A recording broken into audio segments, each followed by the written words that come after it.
Ah, it's time for Call You and Yours with Julian Warwicker in Salford. Hello, good afternoon. Is Britain becoming more religious? The Church of England has released figures today which show more of us went to a Christmas church service in 2011 than did the year before, and there was also an increase in child and adult baptisms. Weekly attendance at church services fell very marginally, which the Church has described as a sign of growing stability after years of much bigger drops. The Right Reverend Graham James, Bishop of Norwich, says there's a, quote, quiet confidence underlying these figures. Well, today we'll try to get a picture of Britain's attitude to religion. How, for example, do the figures I just mentioned square with the 2011 census findings? There, the percentage of people who ticked the box marked no religion rose to 24.7% from 14.6% 10 years earlier. Then there are the followers of other faiths. Again, according to the census, followers of Islam rose by over 1 million in that 10-year period. There were rises too in the numbers following Hinduism, Sikhism and Buddhism. Figures for followers of Judaism remained almost unchanged. And what does being religious mean? Is it about a certainty of faith where the God you follow is the main source of authority in your life? Is it about spiritual activities as much as religious ones? Is it about a sense of belonging, about a culture? And if you ticked the no religion box when completing the census, are you dismissing all of the above or acknowledging that some of it is still important to the British way of life? 03700 100 444 is the phone number. A call will cost you the same as dialling an 01 or an 02 number. You can email you and yours at bbc.co.uk. You can text to 84844, and if you do that, we'll charge you your standard operator message rate, and we may call you back on that number. Or you can tweet at Radio 4 using the hashtag #YouandYours. Plenty of calls to come. First, I'm going to talk to Paul Butler, who's Lord Bishop of Sutherland, Nottingham. His is the diocese which saw the highest rise in weekly attendances, according to those Church of England figures, up 10.7%. Sunday attendances there were up 8.8%, again the highest in the country. Interestingly, if we look at the geographical breakdown of weekly attendances, the steepest fall was in Canterbury. Bishop Paul, good afternoon. Good afternoon. What are you doing in Sutherland, Nottingham that isn't happening in Canterbury? Well, I think we're doing stuff that is happening in Canterbury as well, and there's all sorts of great stuff going on in the parishes. That's where all the work is being done really well, and that's where the growth happens. What does great stuff mean?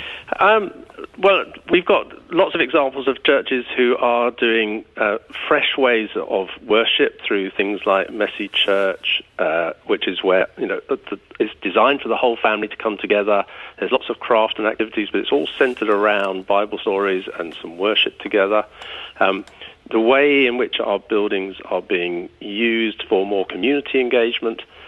One of the things that, in talking with my clergy, where they are seeing growth is actually the community engagement is a very critical factor. So it's not just about people coming to church, it's about the church community getting stuck into its local community and seeking to serve it however it can. How much is it about the new arrivals having a strong faith in God? People come into church with a whole range of levels of faith. Levels of faith is a slightly strange phrase, but some people will come with a very kind of uncertain question.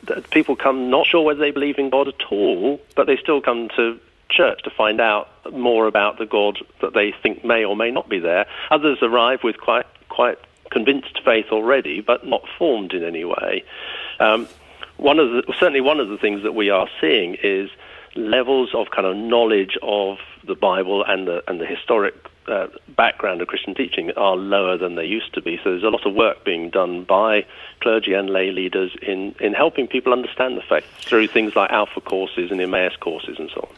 What of those census figures? There are far more people of no religion than there used to be. How does that square with what you have just described? We seem to be seeing kind of different trends going, don't we? Here we have an arrest in the decline of Church of England attendance, and in some cases some real growth occurring, at the same time as more people perhaps more overtly expressing a belief in atheism or certainly agnosticism. More able to be honest, perhaps, because they feel they were able to, whereas before it wouldn't have been deemed respectable to have said that. I think that's right. I think part of it is actually there is a more openness to expressing those beliefs.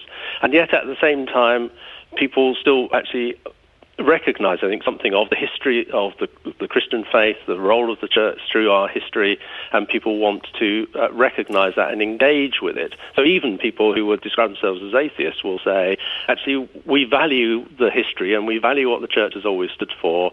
And even if we've got some questions about the beliefs about God, actually the values that you're espousing and teaching are really important to us.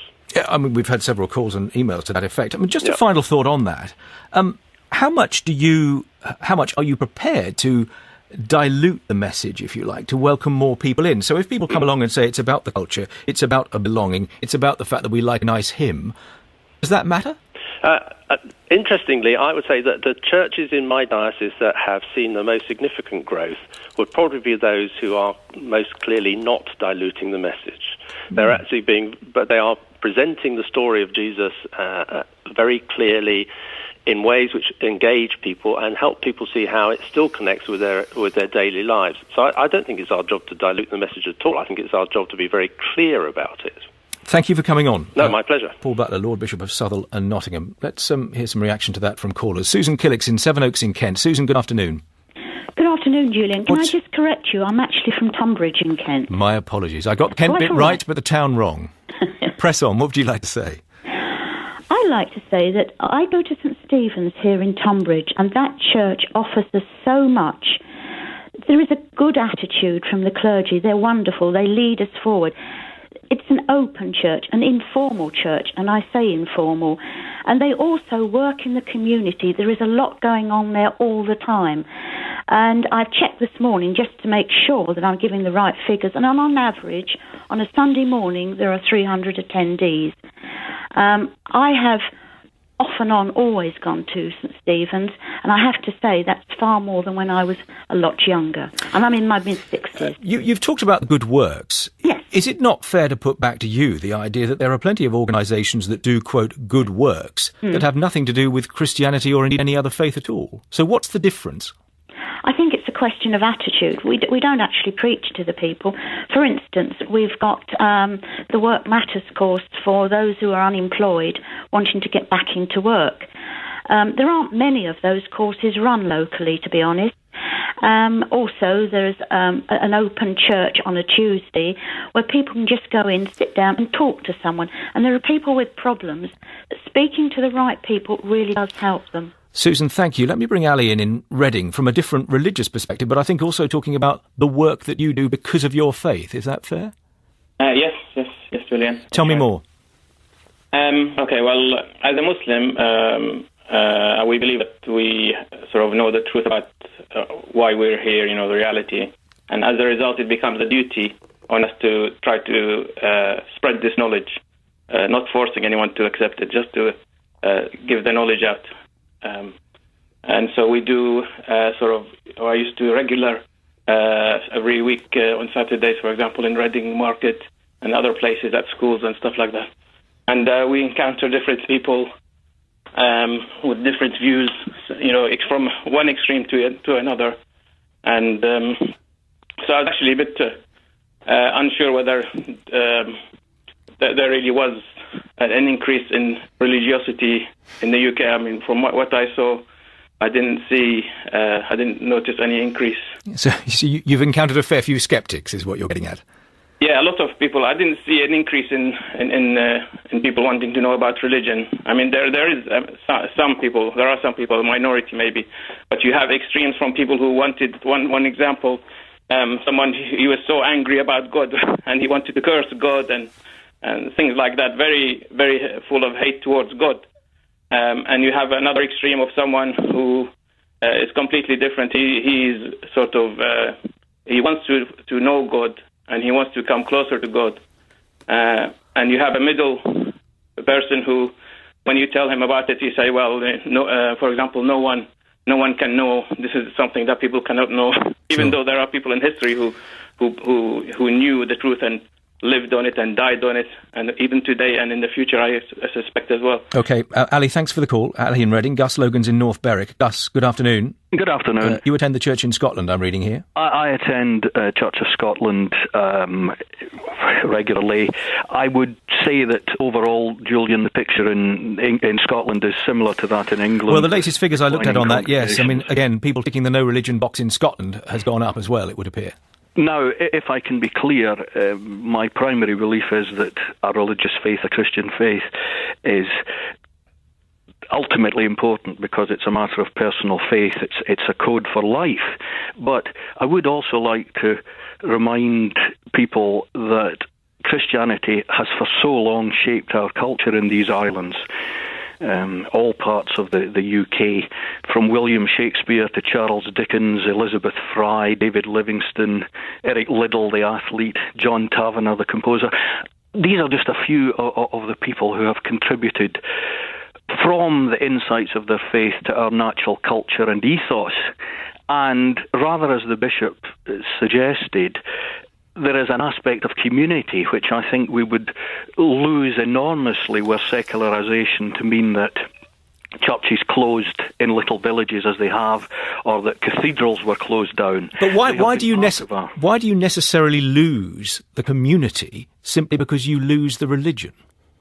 Well, I think the reality is, Julian, that where village pubs have closed and where village shops have closed, churches, albeit I stress I'm not putting churches on the same level as businesses, they are part of the local fabric and they are part of the age-old rite of passage and rite of tradition in so many parts of these islands. And I would like people to pause and think what it will mean if they no longer have the presence of organised Christianity in a major way in the United Kingdom. Well, I might pose that question before the end of the programme. Thank you, Gus. Susan Deals in Sheffield. An atheist who loves to attend worship at cathedrals, I'm reading here. Susan? Yes, that's right. How does that work? Well, I go in much the same spirit as I would go to a theatre or a concert. I go to the cathedral because it offers the best of what I'm looking for. The beautiful building, the vestment, the candles, the professional organist and the choir. And I also like the language of the old prayer book and the authorised version, so I go to choral evensong when they're used. How many I suppose you know the answer to this question, but are you conscious of other people who are there for exactly the same reason as you? It's difficult to know whether there is a large group of us who fall into this category. I do know a few others who are very much the same as me. We don't go every week by any means, but we do go. The only evidence I have as to numbers is that I once, by mistake, went to the evening service during the school holidays when it wasn't choral evensong. It was just evening prayer. And there were only about 15 or 16 people present, whereas the normal evensong congregation would be 50 or 60. And just out of interest, in that census that I referred to, which box did you tick? I ticked the box about having no religion. Oh, right, OK. I am definitely an atheist. I have no doubts at all about it, and I don't go to church because I have questions.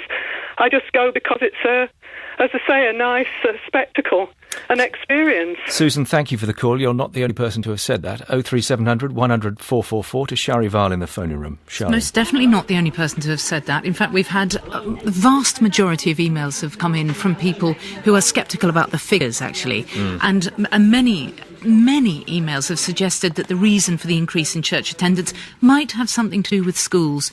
We've had one here from Ralph Williams who says one reason for the increase in church attendance is the decline in standards at state schools. Parents are therefore wanting their children to go to the faith schools, and to get in they need to attend church. Our local church had low attendance. A new headmaster joined the adjoining faith school. Standards went up at the school. Suddenly the church was full. It was the headmaster, not the vicar, or God what done it, he says. We've had lots and lots. We've had very few emails suggesting that, religion is something we need for the community, except for one or two. One like this from Diana, who says, we all need community, meaning and connection. The root of the word religion is binding together. We still want ritual to mark birth, death and marriage, but when we discuss religion solely in terms of God and belief, we go round and round in ever less interesting circles. She says Buddhism is attractive for the deaf, of its psychological insight and emphasis, and the Church of England, with its deep interest in longings and workings of our heart, could revive the beautiful churches. But then we get the completely opposite view from Anne, who says it's time to disestablish religion. A person's religion should be of no interest to anyone else, she says. It's a guilty secret indulgence that people should only perform in private. And finally, this one is actually really rather good. It's come from Emma. She doesn't give her second name. She says, I recently had to enter a church for a school outing with my daughter. I couldn't help thinking that it would be much improved with some comfy sofas, some heating and perhaps a coffee bar at the back. What a lovely place that would be to all meet up on a Sunday morning, and who knows, some good community spirit may emerge. She says, with freezing air, uncomfortable seating and not a sniff of a latte, is it any wonder that it's not the churches but the supermarkets that are more populated on a Sunday morning? Who'd have thought we'd hear the word sniff of a latte on a phone-in about religion? Professor Linda Woodhead is here, Director of the Religion and Society Programme at Lancaster University. She recently completed a 5-year government-funded academic project mapping religion in society. Welcome. What do you make of today's figures, first of all? Well, we shouldn't get too excited if we're Anglicans. It's 1 year. There's been huge decline in the Anglican Church since the 1950s. Attendance halved from the 50s to the 80s, and then it halved again from then till now. So 1 year, a swallow doesn't make a summer. It could just be a blip. But it's interesting, nevertheless, and of course the Church is hoping that it shows that long-term decline is starting to bottom out. I know you were listening to our first group of callers with interest. What did you want to pick out from some of their comments? Well, I have actually been to churches with latte. So it does exist. Very successful mega churches have their own Starbucks concessions, and they're doing very well. There's a point there. It is confusing, this question of how religious we are, because it's a complex picture. Perhaps the simplest way that I can put it on the basis of the surveys that we've done is that when you ask people if they are Anglican or Catholic or Buddhist or whatever, a third of people in this country today say they're Anglican, a third belong to the other churches or religions, and a third say they have no religion. That's roughly how we fall out at the moment. The other thing you can say with certainty is that we are not a secular country, because the numbers who say there's definitely not a God, the numbers of people who are clearly, definitely secular, are around 20%. Then about 30% of people aren't sure, don't know if there's a God or not, and half of people believe that there is a God. That's not a secular society. And as several of the callers pointed out as well, Christianity is absolutely embedded in our wider culture, in our schools, in our hospitals, in our constitution, and in our built landscape, even in our calendar. So in all those senses, it's not true to say we're a secular country. But as you point out, the numbers who say no religion are growing. But that's a bit complex, because it doesn't necessarily mean that they don't believe in God, and some of them call themselves spiritual. I wanted to ask you as well about the effectiveness of surveys on this subject, because I read something that you wrote about something you call survey-itis, the suggestion being that with something as complex as this, straightforward questions do not necessarily get to the truth. I was commenting on the census question, where you're just asked about your identity. Would you call yourself an Anglican? The thing about religion is that it's made up of several dimensions. So it's partly about your identity, it's partly what you believe, it's partly what you do, it's ritual, it's partly a community you belong to, and you can ask people about all those things and we fall out rather differently. So you might say you're an Anglican but you don't believe in God, and you sometimes go to the cathedral. We heard some interesting examples of that earlier on. So one question can never capture it. I wonder as well, I raised this with the Bishop at the start of the programme, people's preparedness to be entirely honest when asked questions about that. I suggested to him that there was a time when saying you were an atheist would be deemed unacceptable. He kind of acknowledged that. I wonder now as well, in some cases, whether saying I'm a Christian is sometimes, for some people, a difficult thing to say, because various people take a view of them and their point of view on life as a result of them saying that. That's all part of this story, isn't it? It is. That doesn't apply to surveys. You're doing that in private on the whole. True. But yes, in society, God is the great taboo. You wouldn't talk about God at work. especially not in the BBC, I'm sure this would be the one. This is the one taboo, unacceptable thing to talk about. It'd be more acceptable to come in and talk about your sexual exploits than it would be to talk about God. So there is quite a lot of social stigma about admitting you're religious these days, rather than the opposite. And religion has become rather a toxic word. I think this is partly why a lot of people say they have no religion. You know, if someone said to you, "Oh, there are new neighbours moving in, they're very religious," you'd think, "Oh no." You know, we think dogmatic, scary, that's not something acceptable in our society. I spend my life interviewing people about their beliefs, religious or secular, and people are often quite hesitant. And they'll often talk, you know, when you turn off the tape recorder, they'll say something like, "Well, you might think I'm mad, but I had this experience." It's not something that we find it very easy to talk about. What about the contrast, maybe it's not a contrast, between being religious and being spiritual? Because you've written, I know, about that, well, shift, I think is the way you look at it, isn't it? Mm. Yes, I mean, as many people now will say they're spiritual as that they're religious. When we say religious, I think we think about belonging to an institutional religion like the church. Mm. And as I've been saying, that kind of religion has been in decline in this country. But people, on the whole, still feel there must be more meaning to life. There is more than you know is dreamt of in everyday life. There are standards that really matter. There may be a higher being. So they're not closing themselves off from, if you like, the kind of mysterious dimension of life. And I think they capture something of that when they say they're spiritual, not religious. I'm just reading a text message about that very subject. Spirituality is not religion, writes Alex. Each person is a spiritual being, though many do not realise this truth. We are everyone an eternal being. Is that the kind of point of view that you hear on that subject specifically? Yes, but the other side of it is you'd have to say there has been a failure of institutional religion. Those figures of continuing decline.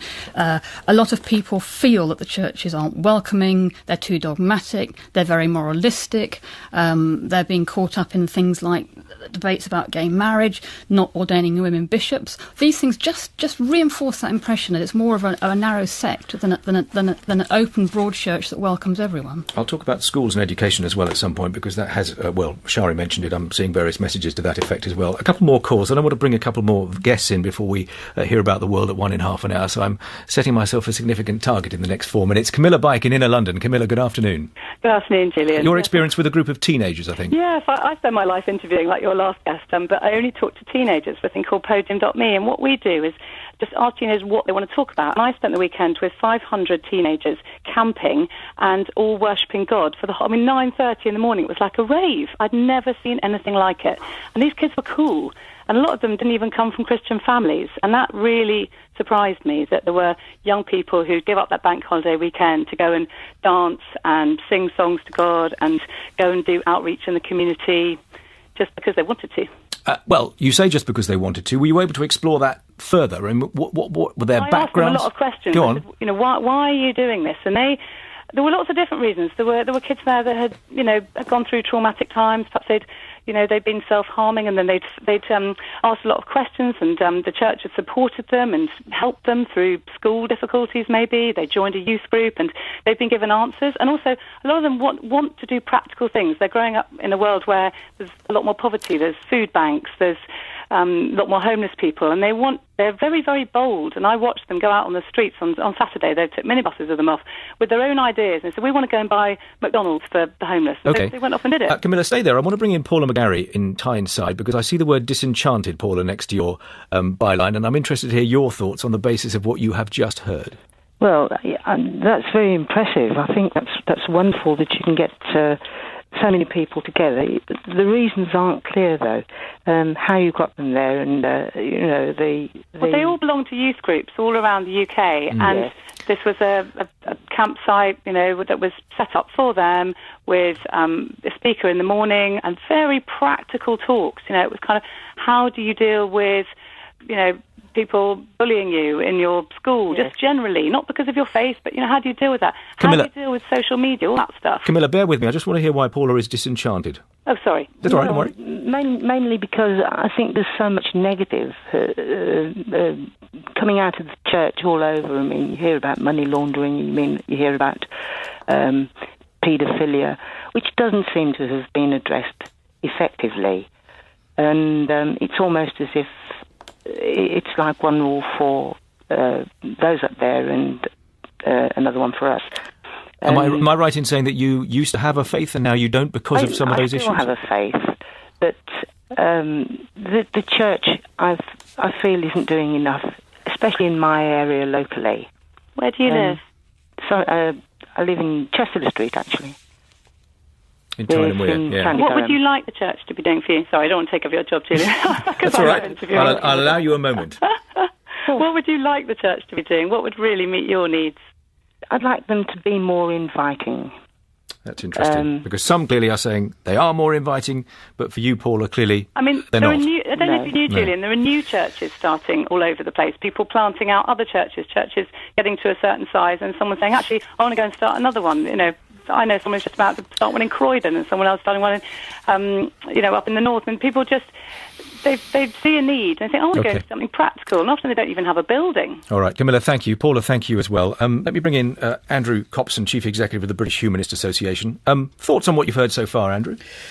Oh, well, we've heard so much. I think the first thing I'd like to say is that we should correct this idea that somehow the figures from the Church of England today represent some sort of significant increase in church attendance. You said a couple of times that this is an increase in church attendance. Actually, No, weekly, it's fallen a little bit, I Yeah, say. it has, that's right. 0.3% it's fallen. And even the number of people going at Christmas, which you said earlier has increased on last year, that's still decreased over the last 10 years or so. So we are still looking at a pattern of decline. And just looking at the simple percentages of the population that we're talking about 2% of people going to church on the average week. That's 98% of people who aren't.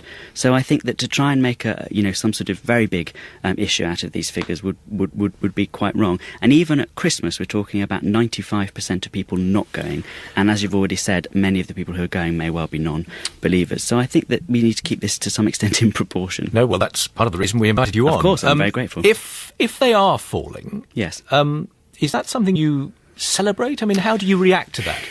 Well, I wouldn't celebrate it. I mean, I think it gives cause to question how a church that has such small proportions of the population as members of it, really the same sort of numbers as are members of the Roman Catholic Church, why such a church should continue to have a very privileged political and legal status as the established church. So I think there's a political point about, these figures that should make us question why, in the absence of popular support, a church like the Church of England should continue to have its privileged status in our law and constitution, control of many of our state-funded schools, as you pointed out earlier. But I think more generally, the interesting thing is to look not at statistics about church attendance, but statistics about where people get a sense of meaning today, where they find their community, how much they're contributing to society.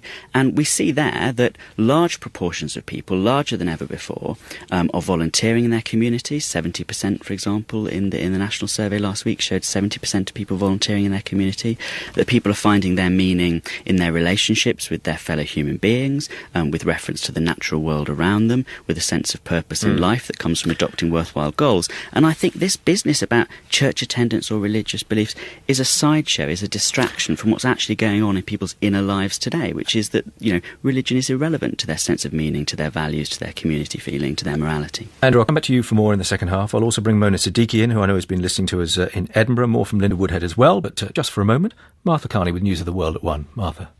Julian, on today's programme, I've been talking to the former Chancellor Lord Lawson about why he now thinks the UK should leave the European Union. Also today, we'll have the latest from Cleveland, Ohio, where 3 women who've been missing for many years have been found alive. And we'll hear from Staffordshire, where a memorial to the Bevan boys who worked in coal mines during World War II has been dedicated this morning. That's all coming up in the World at 1 in half an hour. Martha, thank you very much. 03700 100 444, the phone number, text to 84844, emails via the Radio 4 website. You just heard from Andrew Copson from the British Humanist Association. Still with me, Professor Linda Woodhead, Director of the Religion and Society Programme at Lancaster University. I mentioned as well that Mona Siddiqui's been listening, Professor of Islamic Studies at the University of Edinburgh. Mona Siddiqui, good afternoon. Good afternoon. What points do you want to pick out of what you've just heard? Clearly we've been concentrating principally on the Church of England because those are the figures that we are effectively latching onto for today's discussion, but it goes much more widely than that. What do you pick out? I think that religion has lost its connective. It still has its connective and collective attraction. But I wanted to quote Charles Taylor on this, because he said that society is now one in which faith, even for the staunchest believer, is just one possibility amongst others. And I think that's a radical shift in our consciousness about the way we view religion. Institutional religion, I think, has probably declined across the religions, even amongst the minority religions. But there is a difference that in many religions, religious ritual is bound up with a deeper sense of cultural identity. And I think one of the things that we're hearing about the Anglican Church is if numbers have declined in people who are going, or have steadily been declining in church attendance, does that necessarily mean that people have lost a sense of their religious consciousness? If you ask people, do you have faith in God? It's a very different question to, do you go to church? Or are you a practicing Christian? And people at different stages of their life, I think, have different needs within their own religious parameters. We heard one of your commentators saying that she goes to church far more than she did when she was younger. And I wanted to pick up on one thing that Linda said about, one of your callers said about young people. I don't think young people don't talk about religion, but I think that young people see religion as something that limits you, as something that doesn't allow you freedom. And I'm not talking about those who are quite evangelical and who are church-going, but the broad spectrum of young people, teenagers, who do see religion as something that, what does it offer you? And I hear these conversations quite often. Everything that you say is good about your religion. Well, you can have that without having to have necessarily a religious belief. So in some ways, those of us who are in the kind of religious business are always looking for, what meaning, what distinctive story does religion tell that other areas of society are not telling? But what is distinct about religion? Those young people's attitudes that you mentioned are interesting. Is what you're getting at the idea that for some young people they see religion, and again putting that in quotes, as being something that tells them what they cannot do rather than what they can do? Yes, I think so. I think they see religion as limiting your freedom. Religion, if I talk about Muslim or Jewish children, religion is limiting your dietary intake. Religion is not letting you be who you are. Religion is something that your parents control you with. And it's actually very difficult. We've had the word meaning said quite a few times. You don't just find meaning in communities. You have to actually find what meaning does having faith in God give me at all in life. And I think for a lot of people, for a lot of young people, and I would say especially in the minority religions, they do have a sense that, yes, having faith in God does give meaning, but it's all the extras that come with any institutional religion that seems to be falling by the wayside. Linda, what did you want to pick up on that before I go back to the phones, and I'll bring Andrew Copson again? Yeah, Mona makes a great point. I think people really underestimate how much religion has changed since about 1989. I think it's changed out of all recognition. Maybe it's changed more than it has before since the Reformation in the last several hundred years, in that people don't want a package anymore where you go and you get the whole works in one place, all put together, your ethics, your belief, your ritual, and that's your whole identity. We're a very different society. We're much more highly educated. Women are in a much more prominent position. We're used to more choice. We're used to making up our own minds. It doesn't mean we're not religious, but we're not religious in the old style. We're religious in new and different ways. Which is interesting, because there was that thesis, wasn't there, that said that as societies become more modern and more developed, they become less religious. Yeah, not true. Look at... I suspect Andrew Copson would disagree with you on that. You say first, and Andrew, I'll come to you in a second. Brief answer to that, Linda, and then I'll come to you, Andrew.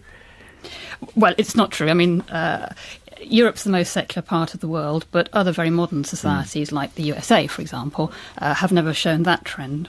Andrew Copson. Well, church attendance is declining in the United States. And the general idea of secularisation, that as societies become more modern, more educated, more, all the things that we associate with modernity, that institutional religion will lose its power, is clearly true. I don't think anyone would dissent with that. I don't think Linda's actually dissenting from that proposition either. Institutional religion clearly has lost its power with the advent of modernity. I agree with a lot of what Linda says about the way people, search for values and meaning and purpose in a sort of disorganised way these days, in a pick and mix way, and I value that in many ways. But what I disagree with Linda is that we should call that religion. I think that's confusing to call the sort of different attributions of meaning to experience that different individuals have today in our society. Call it spirituality then. Well, I mean, that word, of course, is if you Google that, you come up with all sorts. I mean, it means anything to everyone. Well, I did suggest that to Linda before we came on air, actually. I mean, there was a quote put to her, I think, in an interview suggesting that it might become superstition and, quote, wishy-washy guff. Yes, I mean, I prefer to talk about the values people have, the sense of meaning that they have in their lives, and the connections that they feel to other people and to the world around them, and also to the sense of community they might have. All those things, they are not places that, we don't get those from religion today in this country. Right, I must go back to the telephones then. I know you all want to have another say. You will, rest assured. Ski Solomon's in Reading. Ski, good afternoon. Hello, yes. I'm the rabbi in Reading, the Orthodox rabbi. And it's something that I found very interesting, what Andrew was saying, that people aren't interested in organised religion. I would say that they are, but in a different way. And there's a kind of smorgasbord effect going on. We're much more liberated generally. And I think that as individuals, we tend to make what we find convenient or useful for ourselves. And therefore people, they shop around a lot. A sort of pick and mix approach. Somewhat, yes. But they're still very interested. And for example, both at my current synagogue at Reading and in Liverpool, where I was before, there's a lot of religious tourism. There's a lot of interest, particularly because of the RE syllabus, because of the cultural diversity of the country as well. And I think the interest in religion, and an increasing interest in religion, is what I find. It extends even to humanists, Andrew. I find that humanists are fascinated by religion. They just don't believe in a god. Andrew, are you fascinated by it? Not at all. No, I mean, I think that's a pretty blanket. I mean, that's a pretty blanket claim. I mean, there's lots of claims being made without any evidence here at all, any sort of evidence to back them up. Here because, quite anecdotal. Because there's a smuggling in of these words. Pick and mix and smorgasbord suggests something incredibly trivial like picking out sweets. I mean, in the rest of society, we think it's good that people think about things and make their own reflective choices. The fact that people now choose what beliefs and practices and religion they have doesn't mean that it's trivial to them. Linda, I certainly didn't use that phrase to trivialise. No, I did. I'll put my hand up. It's not a trivialisation at all. It's a sign that there's a lot of options available to people today to think about, and that is a good thing. Mona Siddiqui. I think. Yeah, I just wanted to actually pick up on what Andrew is saying, that what we are forgetting, at least in Western societies, is that the political language is that of liberalism. And liberalism speaks a language of rights. So the individual is at the centre of this worldview. That means you can recognise and celebrate individual choice and individual identity. And individual choice and individual identity are bound up with the kind of areas of your religious faith that you feel you can identify with. And that's where I think we are seeing a new era of religious consciousness, and I'm not necessarily referring to what I think, and this is my own thesis, that I think liberal religion has failed. Actually, that's why younger people who are being drawn to religion, and I don't mean across the board, but there is a sense that a lot of younger people are being drawn to religion, are being drawn to a more conservative form of this religion, and this is something that I find rather curious, that liberalism did not necessarily breed more liberalism when it came to religious faith. There's been a backtracking of it, or people have just given up on religion completely. Let me get back to the polarisation, I believe, as well. And this is, I mean, people have been saying that they would go for less religion ever since the Enlightenment in the end of the 18th century. And I think these things come in waves. And I'm just about to organise on the 26th of May an event called Limud in Thames Valley, where there's a huge number of options that people can choose to learn about aspects of either Jewish history or Jewish life or Judaism. And people make their own choices. And really what I'm saying is people are making their own choices, and it's up to people like me, Orthodox rabbis and Reform and other rabbis, to offer choices to people. Okay, and I think that's why people come to those synagogues. Thank you very much for the call. Back to the phone room. Shari Val. Shari. It's extraordinary, the number of emails we've had. Lots and lots of them. Still people saying, surely people are only being baptised and going to church because they want to get their kids into faith schools. However, we have also had reflections on what Mona Siddiqui was talking about. Jonathan Smith says it's just tragic today that people still feel that they must help others because it's their religious duty and not because they have a desire to be a decent human being. It seems the unfounded fear of what happens when we die still appears to be the only way to motivate people to behave in a caring society. But we've also had quite a lot of sceptics contacting us, the majority in fact. Tim says that the church's message has been toxic for this country and our history. Greater education has shown that the myth that people need religion to be more moral or ethical, people are increasingly aware that people are moral and ethical despite religion rather than because of it. The church stands for greed, deceit, abuse and corruption. More and more people are embracing rationalism. We may not understand everything, but we can acknowledge our ignorance and combat it. But we've also had one from David Fox, who says the decline in religion in this country may be levelling off, but its interest remains pretty low. Most people, in my experience, even those who describe themselves as Anglican or Catholic or whatever, realise in their heart of hearts that it's all nonsense on stilts. It's quite ridiculous that we still allow C of E and Roman Catholic faith schools to institutionally misogynistic and homophobic organisations to run so many of our schools, not to mention the anti-democratic nonsense of bishops in the House of Lords. And in fact, lots of people mention bishops in the House of Lords. However, the other side, David Hollis says church-going is entrenched in tradition for weddings, funerals, Christmas, etc. He says, my kids go to a Christian private school, but I myself am a non-believer. I value the morals of the church. This is where it does have something to offer. Religion is, after all, a metaphor for life and death. Now, I don't know whether you can cope with a joke, Julian. I normally can. On the back of the lady who said there wasn't a sniff of a latte in the church, Anna Powell has contacted us, and she says about the suggestion of serving coffee in the church, and this isn't hopefully going to insult anybody, wouldn't that then be the Church of the Latter Day Saints? Oh, very good. Very good. Thank you. I'm glad you billed that as funny in advance, because I think it worked. Linda Woodhead is here. I just want to ask you, Linda, about this issue about schools, because you highlighted it a moment ago. It's coming up a lot. There is a theory out there that says a lot of people are going to church and saying we believe to make sure they get their children to a better school. And this must be true. But then why is this? I mean, you can be very cynical and say it's just because these schools are better. Why are they better?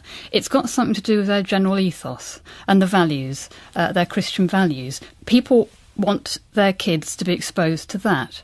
And that may well be something to do with the sense that we want to bring our children up in that kind of way, with that sort of identity. So it actually may say something rather more positive about we actually don't want these things to disappear from our culture. If faith schools were such a terrible thing, no one would care and they wouldn't be enrolling in them. Andrew Copson. It's just not true. When you ask parents why they send their children, if they send their children to church schools, when you ask them why, most of them say it's academic attainment or discipline. Hardly any of them say that it's the ethos. But they know it's to do with the ethos, Well, Andrew. why would they? Why aren't they saying faith it then? schools? Well, because I'll tell you, faith schools that aren't academically successful aren't popular with parents. Parents don't send their children to them. If it was for the religious ethos, as you're arguing, then why wouldn't they send their children to those schools in spite of their academic poor performance? No, I'm saying it's an inseparable thing. No, we've seen again and again and again that ethos is totally irrelevant to attainment in church schools. That's not true. What's relevant? Yes, it is. It's not. It's true. Across Europe, those schools do better. Absolutely. No, that's not true. There's completely different basis for comparison outside of England. For a start, in England, almost all church schools are state-funded schools, you wouldn't want to bring your child up in a off. system of values that you thought was repulsive, would you? So it does indicate that there's a broad acceptance of those values. Look, the opposite of thinking that Church of England values are wonderful is not that you think that they're repulsive. That's a false dichotomy that you're straw man that you're setting up there. I'm not saying that they're repulsive values. I'm simply saying that when you say that parents send their children to church schools for the values, you're not correct. What they send their children to those schools for is because they have academic success, and they have academic success because they have academic success because they're selective. OK, you two are not going to agree on that. Let me bring Mona Siddiqui in on it as well. Well, I mean, this discussion is almost going towards the line of that religion has some monopoly on moral values. It certainly doesn't. Certainly not. We see goodness in people, and we recognise goodness in people irrespective of their background, religion or culture. I do think Andrew's probably right. I mean, I don't know the research here, but in just terms of the discussion here, I think most parents I've talked to, wherever they've sent their children to school, have done it on the basis of academic credibility and academic results. It may help that the school has a moral ethos, but moral ethos has to be bound up with a discipline. The school doesn't have discipline. You know, how does it reflect its moral ethos? So I don't think saying that a faith school in itself breeds good results is very convincing. I'm going to go back to the phones because a lot of people want to get on, and I'm conscious of the time. Rob Elmer is in Liverpool. Rob, good afternoon. Good afternoon. An atheist who goes to church, I'm reading here. That's exactly right. Yes, I'm one of the 20% who profoundly does not believe in God, and yet I do go to church. The way it happened was that I originally just had to go along there to support my children who were in the boys' brigade, and they took part in the services. And up until then, I'd kind of believed that the church was hypocritical. One of your correspondents said a toxic influence on society. And when I got there, I was very surprised to find a life-affirming, very inclusive, non-judgmental bunch of people. But it hasn't made you believe, Rob? No, gosh, no. I mean, somebody said that if God didn't exist, somebody'd have to make him up, and I firmly believe that's exactly what happened. But on the other hand, I do think that the teachings of Jesus Christ and Christian values are very sound and very relevant to today. It's interesting. Interesting to hear that perspective. Thank you for the call. Lorraine Ferris is in Harrogate. Lorraine, good afternoon. Good afternoon. Your point here. I think you need to look at the statistics again and reanalyse, because I think that taxpayers are partially funding the resurgence of church through church schools. In my area, I've observed many people who've never expressed the least interest in religion. They start going to church when their first child's born, because there's a very highly rated C of E comprehensive in our area, and the same people become very involved, becoming deacons and bell ringers and all kinds of things, because you get more points for that for school admission. It makes me very angry, because my daughter, as a daughter of an atheist, can't gain access to the best school in town. And surely all taxpayers should have equal access to taxpayer-funded services. I think that the churches are using tax funding as a form of marketing tool to get more people, more bums on seats. Well, it sounds as if Andrew Copson's going to agree with you. I won't go back to that debate again, because I feel we've kind of been there and done that. But thank you for making the point, Lorraine. Tim's on his mobile. Tim, good afternoon. I'm on the landline now, actually. Well, congratulations. You've moved since we called you. Anyway, what do you like to say? Oh, I'm feeling as though I've stumbled into an episode of The Moral Maze, frankly. I think there is a difference here, and I say this from experience of having attended many, many churches, that actually in society today, organised religion, as you would, and we're quoting the Church of England here, but because that's the best-known example of organised religion, is that we moved away from the organisation bit to the disorganised bit. In fact, actually, the church now concentrates on matters of the heart and not on the matters of the head. In other words, we judge by what, the way our heart is in relation to our faith, as opposed to the way that, we express it through our deeds. People don't make any, notion of the fact that what we do, that whether it makes us religious or not, we are human beings, and we all, whether you are humanist or right, and as Christians I fully accept his right, your humanist contributors' right to disbelief, in the fact that it's a relationship between you and whatever. And that's when people come to church, you're not trying to convert them, you're trying to offer them an option. Whether they seek to take it is entirely a matter for the person attending whatever religious church or religious denomination they wish to, whether they accept that personal relationship with whatever they call to God or a force. The thing is that actually I think the reason that the Church of England and organised religion fell out of focus and out of favour is the fact that the message, or the methodology of the message, became irrelevant. What about the point raised by Andrew Copson that still the numbers, if you break them down, represent a very small minority of people who regularly go to church, yet still this organisation carries a huge amount of influence in the way British life is run? I would probably agree with him. What are bishops doing in the House of Lords, for example? That's a historical one, and I think there are forces of the Almighty greater than I am that need to decide that one. I'm a mere humble advocate. Mona Siddiqui, come in on that issue of bishops in the House of Lords, because again, a bit like faith schools, it's cropping up a lot on the screen I'm looking to my right. Well, it would be nice to know what their, and I don't mean this in any kind of facetious sense, but what their actual contribution is when there are debates. We often hear of, such and such a person never having contributed to a debate in the House of Lords in the last year or 2 years. And my own feeling is that if you are going to give any privilege to people of religious backgrounds, yes, there are historical reasons for this, then I think it has to be slightly more transparent. And that's a different argument from having no faith representation at all. Tim, thank you for the call. Anne's in Haywards Heath. You've been waiting a while, Anne. Good afternoon. Hello, Anne. Can you hear us? Hello. Yes. On you go. I'm sorry. I thought you'd given up. What I wanted to say was that I'm not sure that I want to concentrate on religion. I thought it was our spirituality that people actually are attending more churches for. In the past, it was rather common that people had to go to church and it was forced on them, but it's not forced on people today. And I'm really, as I was listening just now, I was so pleased to think that I went to school at a time when we were all taught about Christianity, not in a big way or an oppressive way, because of the impact it's had on my whole life and on my family's life. And churches today that are the most rapidly growing ones are the ones that are reaching out to the whole family, where there is coffee served and cakes, and that they are not only very important spiritual places to be, but they are fun places to be. OK, and let me bring Andrew Copson in on that. Just to react to that point specifically, Andrew. Which one? This idea of the churches that are growing are the ones that make the experience a generally enriching one. Well, I don't know whether that's true or not. I don't know what the evidence is for that. But I can see that if that were true, then of course there's a very good reason for it, which is that people do want community. People do like community. And in society today, whether it's the decline of public funding for secular community spaces or the collapse of other things like miners' welfare or other sorts of civic amenities, then there is an increasing a reduction in the number of places that people can go for community. Now, most people still go for their community to non-religious spaces and places, don't get me wrong, but I can certainly see that if there are some churches that are growing against the pattern of general decline, then, it would be those ones that are opening themselves up to as a community resource. I mean, we've got a lot of nice church buildings in this country. And you like them, presumably. You visit them.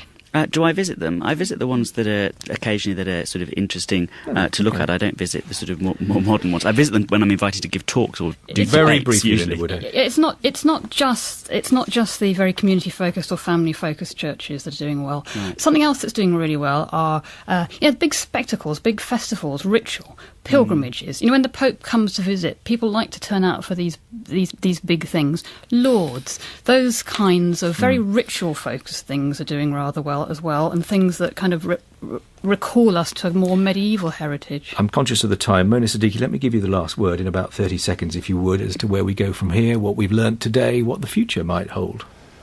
30 seconds is far too long. That wasn't fair, was it, then? I was just going to say there are fewer events now that actually bring church and nation together. So actually institutional religion is on the decline because of that as well. But I still think that institutional religion and going to church is a very kind of Anglican way of estimating religious values, religious sensitivities. That's not the best way, I think, to understand people's faith in God.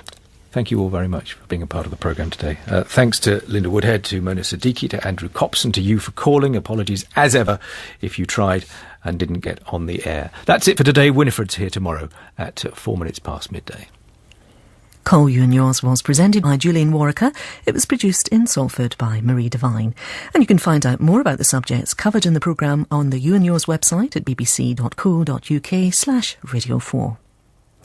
Now, just before 1 o'clock, it's time for a check on the weather, and in the studio today is John Hammond. Thanks very much, and very good afternoon. Well, it's a beautiful day across virtually the whole of the UK. Temperatures are already up to around 22 degrees in one or two spots, and we can add a couple of degrees to that, so a few places will reach 24, possibly 25 in one or two isolated locations.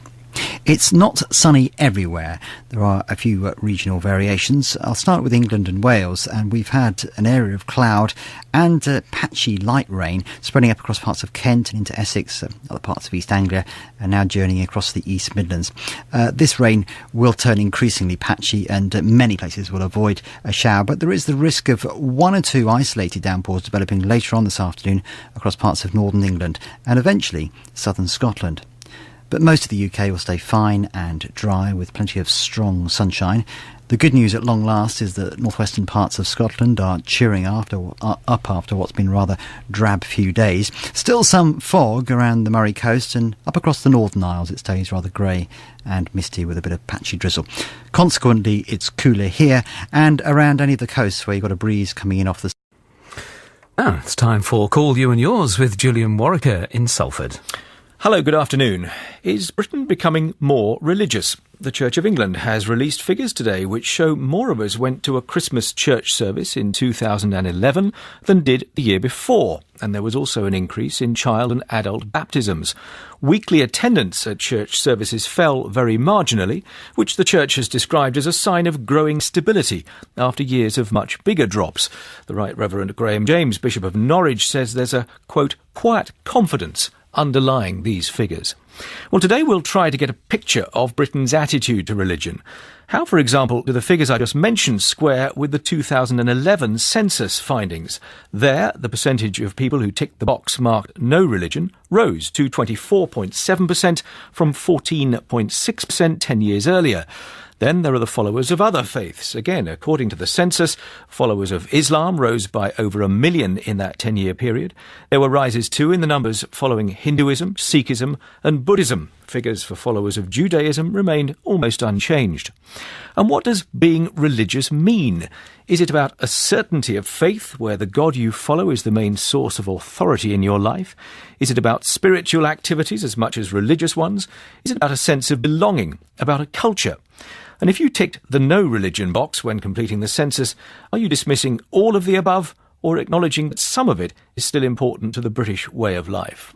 03700 100 444 is the phone number. A call will cost you the same as dialling an 01 or an 02 number. You can email you and yours at bbc.co.uk. You can text to 84844, and if you do that, we'll charge you your standard operator message rate, and we may call you back on that number.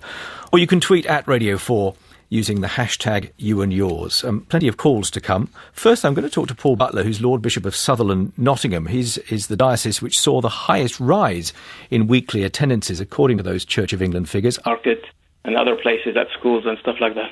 And we encounter different people with different views, from one extreme to another. And so I was actually a bit unsure whether there really was an increase in religiosity in the UK. I mean, from what I saw, I didn't notice any increase. So you've encountered a fair few sceptics, is what you're getting at? Yeah, a lot of people. I didn't see an increase in people wanting to know about religion. I mean, there are some people, a minority maybe, but you have extremes from people who wanted, one example, someone, he was so angry about God and he wanted to curse God and things like that, very, very full of hate towards God. And you have another extreme of someone who is completely different. He wants to know God, and he wants to come closer to God.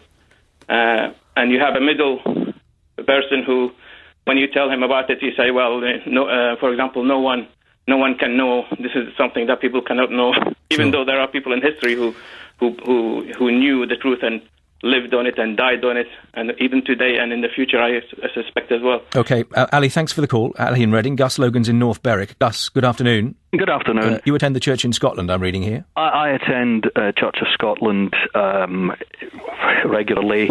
I would say that overall, Julian, the picture in Scotland is similar to that in England. Well, the latest figures I looked at on that, yes. I mean, again, people ticking the no religion box in Scotland has gone up as well, it would appear. Now, if I can be clear, my primary belief is that a religious faith, a Christian faith, is ultimately important because it's a matter of personal faith. It's a code for life. But I would also like to remind people that Christianity has for so long shaped our culture in these islands. All parts of the UK. Through things like Alpha courses and Emmaus courses and so on. What of those census figures? There are far more people of no religion than there used to be. How does that square with what you have just described? We seem to be seeing kind of different trends going, don't we? Here we have an arrest in the decline of Church of England attendance, and in some cases some real growth occurring, at the same time as more people perhaps more overtly expressing a belief in atheism or certainly agnosticism. More able to be honest, perhaps, because they feel they were able to, whereas before it wouldn't have been deemed respectable to have said that. I think that's right. I think part of it is actually there is a more openness to expressing those beliefs, and yet at the same time people still actually recognise, I think, something of the history of the Christian faith, the role of the church through our history, and people want to recognise that and engage with it. So even people who would describe themselves as atheists will say, actually, we value the history and we value what the church has always stood for. And even if we've got some questions about the beliefs about God, actually the values that you're espousing and teaching are really important to us. Yeah, I mean, we've had several calls and emails to that effect. I mean, just a final thought on that. How much are you prepared to dilute the message, if you like, to welcome more people in? So if people come along and say it's about the culture, it's about a belonging, it's about the fact that we like a nice hymn, does that matter? Interestingly, I would say that the churches in my diocese that have seen the most significant growth would probably be those who are most clearly not diluting the message. They're actually but they are presenting the story of Jesus very clearly in ways which engage people and help people see how it still connects with their daily lives. So I don't think it's our job to dilute the message at all. I think it's our job to be very clear about it. Thank you for coming on. No, my pleasure. Paul Butler, Lord Bishop of Southwell and Nottingham. Let's hear some reaction to that from callers. Susan up 10.7%. Sunday attendances there were up 8.8%. Again, the highest in the country. Interestingly, if we look at the geographical breakdown of weekly attendances, the steepest fall was in Canterbury. Bishop Paul, good afternoon. Good afternoon. What are you doing in Southwell and Nottingham that isn't happening in Canterbury? Well, I think we're doing stuff that is happening in Canterbury as well, and there's all sorts of great stuff going on in the parishes. That's where all the work is being done really well, and that's where the growth happens. What does great stuff mean? Well, we've got lots of examples of churches who are doing fresh ways of worship through things like Messy Church, which is where it's designed for the whole family to come together. There's lots of craft and activities, but it's all centred around Bible stories and some worship together. The way in which our buildings are being used for more community engagement. One of the things that, in talking with my clergy, where they are seeing growth is actually the community engagement is a very critical factor. So it's not just about people coming to church, it's about the church community getting stuck into its local community and seeking to serve it however it can. How much is it about the new arrivals having a strong faith in God? People come into church with a whole range of levels of faith. Levels of faith is a slightly strange phrase, but some people will come with a very kind of uncertain question. People come not sure whether they believe in God at all, but they still come to church to find out more about the God that they think may or may not be there. Others arrive with quite convinced faith already, but not formed in any way. One of the things that we are seeing is levels of kind of knowledge of the Bible and the historic background of Christian teaching are lower than they used to be. So there's a lot of work being done by clergy and lay leaders in helping people understand the faith. Felix in Sevenoaks in Kent. Susan, good afternoon. Good afternoon, Julian. Can I just correct you? I'm actually from Tunbridge in Kent. My apologies. I got Kent bit right, but the town wrong. Press on. What would you like to say? I like to say that I go to St Stephen's here in Tunbridge, and that church offers us so much. There is a good attitude from the clergy. They're wonderful. They lead us forward. It's an open church, an informal church, and I say informal. And they also work in the community. There is a lot going on there all the time. And I've checked this morning just to make sure that I'm giving the right figures. And on average, on a Sunday morning, there are 300 attendees. I have off and on always gone to St Stephen's, and I have to say that's far more than when I was a lot younger. And I'm in my mid-60s. You've talked about good works. Yes. Is it not fair to put back to you the idea that there are plenty of organisations that do, quote, good works that have nothing to do with Christianity or indeed any other faith at all? So what's the difference? I think it's a question of attitude. We don't actually preach to the people. For instance, we've got the Work Matters course for those who are unemployed wanting to get back into work. There aren't many of those courses run locally, to be honest. Also, there's an open church on a Tuesday where people can just go in, sit down and talk to someone. And there are people with problems. Speaking to the right people really does help them. Susan, thank you. Let me bring Ali in Reading from a different religious perspective, but I think also talking about the work that you do because of your faith. Is that fair? Yes, Julian. Tell me more. Okay, well, as a Muslim, we believe that we sort of know the truth about why we're here, the reality.